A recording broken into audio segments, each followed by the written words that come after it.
For today's inspiration, we head to Genesis. And Genesis teaches us something before we even get deep into the Bible. God is not intimidated by chaos. Think about that. Genesis opens with the earth formless and empty. Darkness everywhere. Nothing looked finished. Nothing looked organized. Nothing looked like the beautiful world God was about to create. But then God spoke. Light came.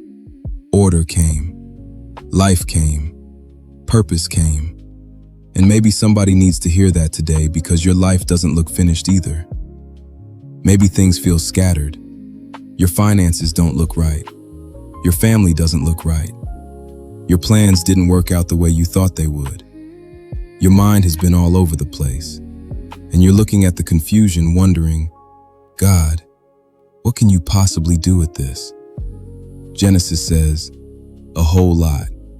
Because the first thing God shows us in the Bible is His ability to bring something beautiful out of something that looks empty. Genesis 1 isn't just telling us how creation began.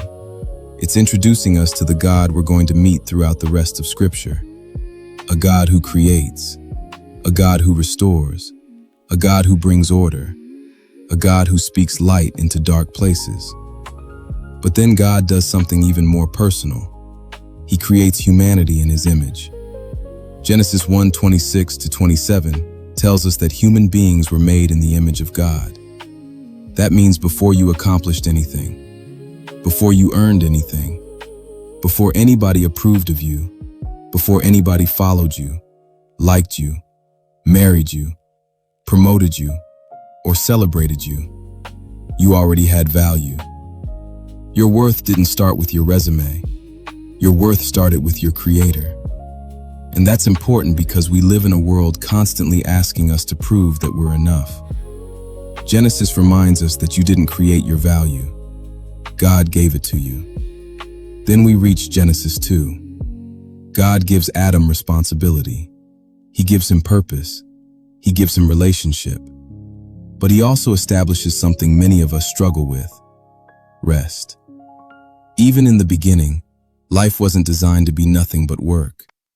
Some of us are exhausted because we're trying to prove our worth through productivity.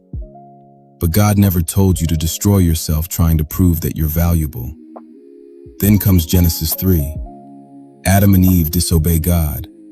Sin enters the story. And immediately something changes. They hide. Isn't that interesting?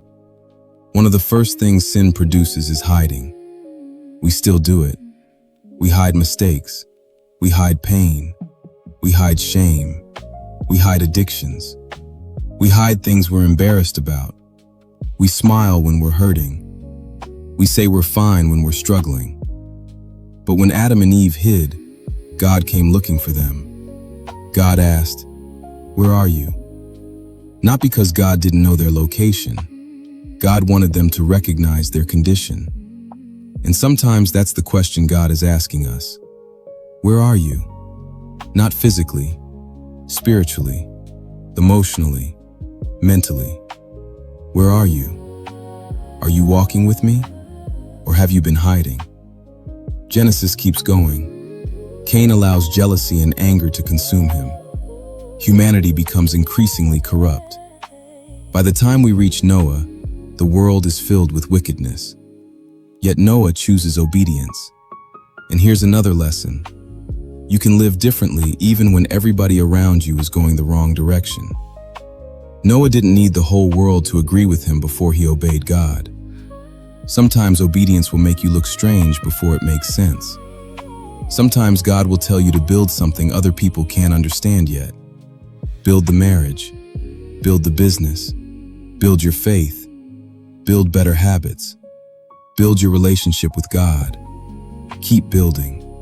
Because other people's inability to see what God showed you doesn't mean God didn't show it to you. Then Genesis 11 gives us the Tower of Babel. People decide they're going to build something enormous and make a name for themselves. And that's where pride enters the conversation. Because there's nothing wrong with building. The question is, who are you building for? Are you building something that glorifies God? Or are you building something because you desperately need people to know your name? Genesis 1 through 11 gives us the entire human struggle in miniature. God creates something good. Human beings make mistakes. Sin causes separation. Pride creates problems. But God keeps reaching toward humanity. And that's the lesson I want you to leave with today. Your mess does not intimidate God. Your mistakes do not erase God's ability to work in your life. And the darkness you're looking at today may simply be the place where God is about to say, "Let there be light." So if life feels chaotic right now, don't assume the story is over. Genesis teaches us that sometimes chaos is just the beginning of what God is getting ready to create. If you believe God can bring order out of the chaos in your life, comment, "God is still creating."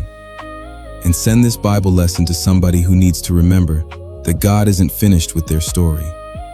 Because next time, for inspiration, we head back to Genesis.